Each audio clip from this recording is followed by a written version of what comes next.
Assalamualaikum warahmatullahi wabarakatuh.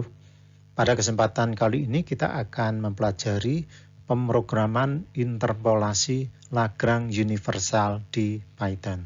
Apa itu maksud dari interpolasi Lagrange universal? Ini maksudnya bahwa pada program-program Lagrange kemarin kita melakukan penulisan rumus secara langsung. Jadi kalau datanya 3, kita membuat fungsi untuk 3 data tersebut. Kalau kemudian kita butuh 5 data, kita membuat fungsi baru untuk 5 data. Nah, ini tentu merepotkan kalau datanya banyak ya, misalkan 1000 data, maka ya kita harus menulis lagi untuk 1000. Nah, sekarang kita akan mengubah fungsinya itu agar universal. Berapapun data yang diberikan akan bisa dihitung interpolasinya. Nah, disinilah kita akan membahas pemrogramannya bagaimana di Python, sebab ini nanti terkait erat tekniknya ya. Tekniknya terkait erat dengan metode Newton. Nah, kita bahas tentang interpolasi Lagrange yang kemarin kita lihat. Fungsinya sebuah polinom ya, sebuah polinom. En, kalau n plus 1 data ini n, ini x sama dengan i dari 0 sampai n, yi lix. Di mana lix itu adalah total perkalian dari j 0 sampai n. Ini rasio x min xj dibagi xi min xj, di mana j tidak sama dengan i ya. Jadi i di sini dengan j itu tidak boleh dihitung kalau sama. Kenapa kok begitu? Ya udah, kalau j sama dengan i, ini berarti ya 0 ya hasilnya. Kalau 0 ini tak terhingga sehingga tidak bisa dipakai.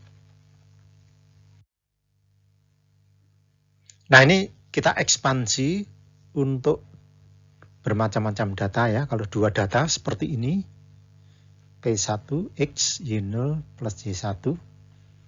2 data menghasilkan 2 buah suku. Kalau untuk 3 data menghasilkan 3 buah suku data. Nah, ini sengaja saya beri warna berbeda ya. Jadi untuk P1 ini biru, P2, nah ini ada warna biru yang sama dengan P1. Y0-nya ya sama ini. Ini tambahannya adalah X min X2, jadi terkait X2. Kemudian yang Y1 juga ini sama, tambahannya X min X2, X1 min X2. Nah, kemudian yang Y2 ini suku baru ya, suku yang baru. Untuk data 4, nah ini sama ya, ini masih memakai suku-suku dari sebelumnya, 2 data. Ini juga sama. Dan ada hal barunya ya ini. Dan ada fungsi suku baru ya. Nah, ini bentuk ini memiliki keteraturan berulang ya, atau loop dengan syarat i tidak sama dengan j. Nah, nantinya kalau sebuah bentuk itu teratur dan berulang, entah bagaimana mekanismenya, maka ini bisa diselesaikan dengan struktur perulangan dalam Python. Nah, ini memang komputer itu kelebihannya adalah dia mampu bekerja berulang-ulang tanpa lelah. Kita lihat caranya. Nah, kita telah mengenal perulangan satu baris dalam Python dengan for in ini ya. For in, kemarin sudah kita lihat. Untuk mengingat kembali, kita lihat programnya ya, contohnya. Import dulu. NumPy, snp seperti biasa. Dan kita buat sebuah variabel a misalkan sama dengan np.array.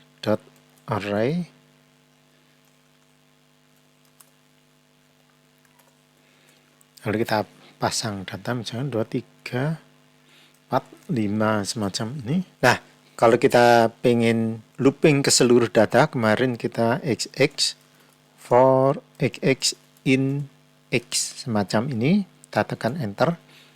Maka nanti akan menghasilkan sebuah array yang sama ya, mengambil itu. Tapi sebetulnya kita juga bisa mengoperasikan x ini ya. Jadi misalkan kali 2, maka semuanya akan dikalikan dengan 2. Atau kuadrat pangkat 2 ya. Di Python pangkat itu bintang-bintang 2 kali. Nah, ini kuadrat. Kemudian ada juga sih pangkat 3 misalkan gini. Nah, di dalam perulangan ini yang kita tulis tidak hanya X ya, misalkan X itu 0, 1, 2, 3. Nah, kalau kita cetak print XX, ini juga boleh. Apa yang terjadi? Nah, muncullah ini ya, 2, 3, 4, 5 hasil dari print. Kemudian ini non. Tidak ada isinya. Kalau untuk banyak baris, maka digunakan teknik semacam ini. Jadi ini contoh sederhana walaupun perintahnya satu baris. Nanti ini bisa banyak baris. Nah, kita lihat ini programnya. Jadi ini kita lihat kalau ini N sama dengan 5. Jadi ini kita tulis for I in ring N. Lalu titik 2. Lalu perintah yang mau diulang kita ketik di sini print. Misalkan I ya. Nah, ini kalau kita mau mengetik lagi disediakan tempat. Kalau sudah selesai langsung tekan enter. Nah, ini dia langsung melakukan perulangannya ya. Kesimpulannya bahwa dia menghasilkan bilangan I dari 0 sampai 4. Nah, di sini perulangan maksimum di I adalah N-1, sementara cacah perulangan adalah N. Jadi kalau N-nya 5, tapi indeks yang muncul itu adalah dari 0 sampai N-1 yaitu 4. Untuk perulangan menjumlah total bilangan menggunakan rumus macam ini. T sama dengan sigma kano N. Jadi misalkan ini adalah fungsi yang mau dijumlahkan ya. Ini seperti ini dalam Python. Ini dicontohkan X NP array 2345 ya. N X titik size ini berarti jumlah datanya itu berapa cacahnya. Jadi nanti ini N ini menghasilkan 4. Nah, dan ini total sama dengan 0. Kemudian kita melakukan perulangan K in ring N. Nah, ini Anda lihat ini K 0 sampai N. Ini terkait sekali ya. Jadi simbol sigma untuk mengendalikan perulangannya digunakan perintah yang sudah kita bahas looping ya. Nah, kemudian untuk menjumlah nilai ini dari fungsi ini, maka dilakukan pada baris di dalam for K in ring seperti ini. Nah, ini jadi nanti kalau kita lihat, ini yang saya coret hijau ini adalah bagian yang penting yang mewakili rumus sigma semacam ini. Jadi nanti apapun rumus di sini, apapun batasnya ini, banyaknya berapa, modelnya selalu berbentuk seperti ini ya. Ini harus selalu Anda pegang dan diingat-ingat. Nah, sekarang kita akan mencoba mengurai satu persatu langkah dari program ini ya. Jadi pada saat awal ini total sama dengan 0. Kemudian K ini dari 0 sampai N-1 ya. Nah, ini K mula-mula 0, maka ini XK. XK berarti K-nya 0, jadi ini X0. Karena X0 ini 2 ya. Maka XK ini 2, kemudian plus dengan 1. Ya, karena rumusnya diminta seperti ini ya. Ini berarti sama dengan 3. Nah, setelah ini dihitung, oh ya, sebelumnya saya beri pengantar bahwa kalau Python mendapati perintah total sama dengan total plus seperti ini, Python akan mengolah dulu, mengoperasikan dulu ekspresi di sebelah kanan sama dengan. Jadi nanti dia menghitung dulu ya, total plus XK plus 1. Jadi ini sudah kita hitung sama dengan 3. Kemudian ditambah dengan nilai total saat itu berapa? Karena ini 0 ya udah 3 plus 0. Kemudian hasilnya adalah 3. Nah, setelah dijumlah 3 diserahkan ke total kembali. Sehingga sekarang ini total itu akan berisi nilai 3 ya. Nah, ini jadi sekarang di memori komputernya total itu sekarang 3. Walaupun di program ini total sama dengan 0 ya. Jadi ini tidak akan selamanya 0 terus. Karena tergantung dinamika program itu total terisi dengan 3 saat ini. Nah, setelah selesai menaruh nilai 3 ke total, Python kembali ke atas, K-nya sekarang menjadi 1. Sehingga sekarang ini K, ini saya hapus dulu ya. Nah, ini sekarang K X1 ya. X1 sekarang ini 3. Maka ini XK ini menjadi 3. 3 plus 1, 4. 4 plus total yaitu 3. 4 plus 3 dia menghitung, tentu hasilnya 7 ya. 7. Kemudian diserahkan ke total kembali sehingga di sini total pada akhirnya bernilai 7. Nah, ini ya. Jadi ini pada perulangan yang kedua, total sekarang berubah menjadi 7. Kalau kita cek ya, karena fungsi ini adalah menjumlah ini dengan 1, lalu dijumlah. Ini misalkan 2 plus 1 itu 3, 3 plus 1, 4, 3 tambah 4 sama dengan 7. Jadi pada saat perulangan yang kedua ini sudah benar ya hasil dari penjumlahan. Nah, ini tentunya kalau diselesaikan sampai terakhir, maka akan ketemulah jumlah total. Nah, kita lihat programnya. Baik, ini adalah program yang sudah kita bahas di PowerPoint. Jadi ini merupakan program Python untuk menjumlah, untuk menerjemahkan sigma. Kalau kita jalankan hasilnya 18. Kalau kita cek, karena ini 2 ditambah 1 dulu ya, berarti 3. Kemudian 3 tambah 1 ini 4. 3 tambah 4, 7. 7 tambah 5. Jadi 12, 12 tambah 6, akhirnya ketemu 18. Untuk di dalam Lagrange, untuk menuju ke rumus umumnya nanti, kita analisa ya. Kalau untuk N sama dengan 2, kemarin tadi seperti ini ya. Loop luar penjumlahan mengendalikan indeks I untuk Y. Jadi I-nya itu untuk mengendalikan Y ya. 0, 1, 2. Untuk 3 data ya. 0, 1, 2. Kemudian di dalam satu perulangan ini nanti ada perulangan dalam. Jadi nanti ini harus dihitung dulu ya, dihitung dulu. Ini juga looping ya, looping. Kemudian dikalikan dengan Y.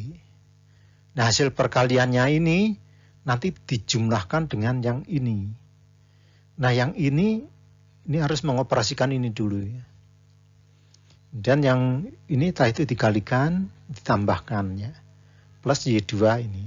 Jadi nanti ini kita seolah-olah punya perulangan di dalam perulangan. Jadi nanti modelnya seperti itu. Nah, ini adalah fungsi dari Lagrange yang universal. Di sini ada beberapa hal yang perlu Anda ketahui. Yang pertama adalah untuk XD. XD ini merupakan pengganti dari X ya. Di dalam persamaan matematika kan Python-nya adalah X. Ya, dari rumus ini ya, dari X. Dan ini data itu nanti berisi X dan Y. Dan nanti datanya ini tuh kita ringkas di dalam sebuah array 2 dimensi ya. Pasang datanya kita simpan di dalam satu data supaya nanti kita tidak menulis terlalu banyak. Hanya aja di dalam kita pisah ya. Kita ambil ya, kemarin ini sudah kita bahas cara kita ngambil semua baris dalam kolom 0. Y-nya itu baris, semua baris di kolom 1 ya. Ini juga sama, N sama dengan X titik size jumlah datanya. X-nya berapa? Kita wakili karena X dan Y sama ya. Kemudian di sini totalnya saya diberi nama TP ya, sama dengan 0.0. Jadi T itu total, P itu itu ya, interpolasi nama rumusnya kan P ya di Lagrange. Nah, ini adalah loop luarnya ya. Loop luar ini punya loop dalam, yaitu perkalian. Jadi ini yang loop dalam. Nah, ini loop dalam. Ini karakteristik loop dalam ya. Nah, di sini Anda lihat ini ada FI tanda seru sama dengan J. Ini artinya tidak sama ya. I tidak sama dengan J titik 2. Maka kita menghitung. menghitung. Ini rumusnya adalah XD min XJ per XI min XJ. Ya, jadi ini adalah rumus LI yang Pi dia.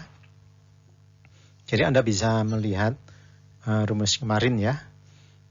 Jadi ini. Jadi nanti yang ini. Nah ini ya yang hijau ini adalah perulangan luar.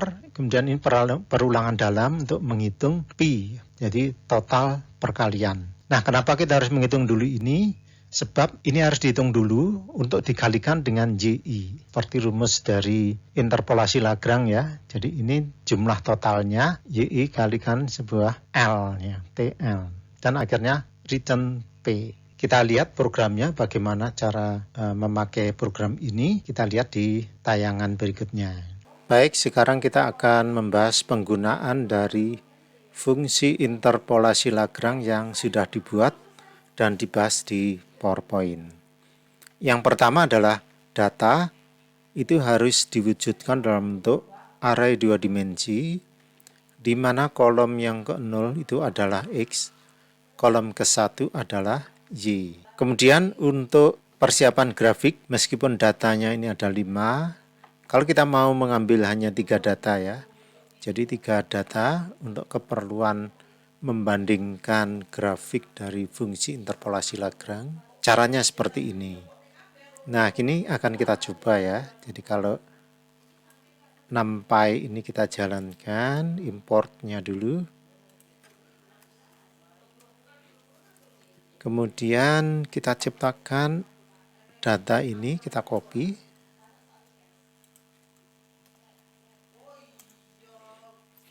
Nah, ini data isinya seperti ini. Kemudian untuk mengambil X sebanyak 3 data. Jadi sekarang kita menggunakan 0.23. Ini berarti ring ya. Dari 0 sampai. Nah, meskipun saya tulis 3 di sini. Ini 3 ini adalah jumlah datanya min 1 ya. Jadi ada 3 data 0 sampai 3 min 1 di baris di kolom 0. Kalau saya jalankan ini X2 isinya adalah 0, 0,25, 0,5. Jadi 3 data ini ya. Nah ini diambil di X2. Dan untuk yang Y2 sama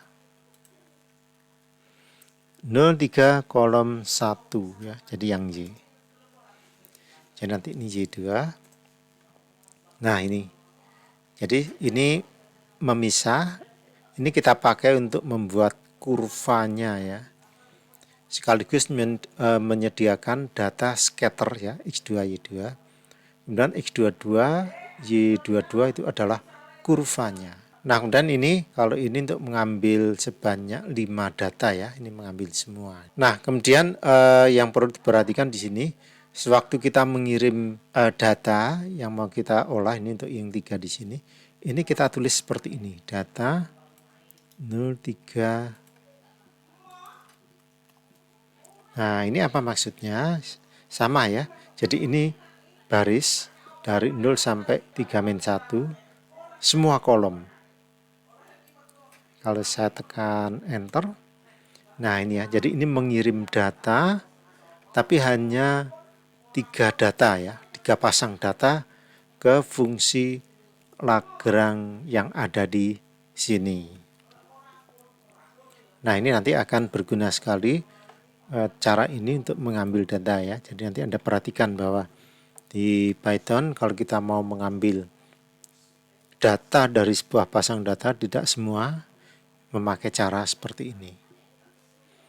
Kalau kita mengambil semua ya udah kita tulis ya di 44 ini data semua. Baik, coba kita jalankan program ini. Nah, ini hasilnya. Kita lihat di sini yang merah berupa garis-garis ini merah, ini merupakan 3 data ya, interpolasi 2. Kemudian yang biru ini adalah interpolasi 5 data ya, interpolasi 4. Anda perhatikan di sini, pada saat kita memakai 3 data dan memakai 5 data, Meskipun titiknya sama, ternyata berbeda ya antara yang 3 titik dengan 5 titik. Nanti jawabannya ada di pembahasan setelah ini. Hal menarik dari persamaan Lagrange adalah jika X diisi dengan X1, jadi di sini X-nya ini kita coba dengan diganti dengan X1. Nah, ini dari X1 sekarang ini. X1, ini X1, X1. Nah, semua X ini ya, semua X diganti dengan X1. Kita lihat per suku. Nah, yang ini X1 min X1 sama dengan 0. Otomatis suku yang ini 0. Sekarang suku kedua. Nah, karena ini atas dan bawah sama, hasilnya 1 di sini. Suku ketiga, ternyata ada X1 min X1 sama dengan 0. Sehingga pada akhirnya P2X1 menghasilkan Y1. Oleh karena itu, nanti kalau kita punya sepasang data dan membuat program untuk mengetes apakah sebuah interpolasi itu melewati titik yang diberikan, kita tes ya, kita masukkan X1, maka harus menghasilkan Y1 dari titik data. Hal menarik lain dari persamaan Lagrange untuk 3 data, kita lihat. Nah, untuk 3 data, ini persamaan di atas ini ya, pada masing-masing suku, ini adalah fungsi kuadratis ya. Ini X kali X ya, X kuadrat. Sehingga nanti ini kuadratis, maka diberi nama P2 ya. Kalau jumlah data 4, maka akan muncul fungsi pangkat 3. Untuk N data, maka ada fungsi pangkat N-1. Nah, di sini akan kita lihat ya, hal apa yang menarik ini kalau fungsinya persamaan Lagrange-nya ternyata pangkatnya semakin tinggi. Nah, di sini kalau pangkat semakin tinggi, di mana kalau ada N, kemudian pangkatnya N-1, maka persamaannya akan membentuk sebuah, kalau semakin tinggi maka pangkatnya juga semakin tinggi, sehingga bentuk kurvanya juga akan semakin bervariasi ya, kurva bentuknya, terutama pada titik-titik yang diberikan, itu pada masing-masing fungsi pangkat nanti akan berbeda. Sehingga nanti di sebelumnya ya, waktu kita menjalankan program untuk 3 data dan 5 data, ternyata bentuk kurvanya berbeda. Nah, demikianlah sifat-sifat dari fungsi Lagrange. Nanti Anda bisa mengembangkan kembali, mencoba membuat programnya di masing-masing komputernya ya. Nah, di sini kelemahan dari Lagrange itu adalah persamaannya, kalau jumlah datanya semakin banyak, maka persamaannya semakin tinggi, jika terjadilah bentuk dari yang kurvanya menjadi tidak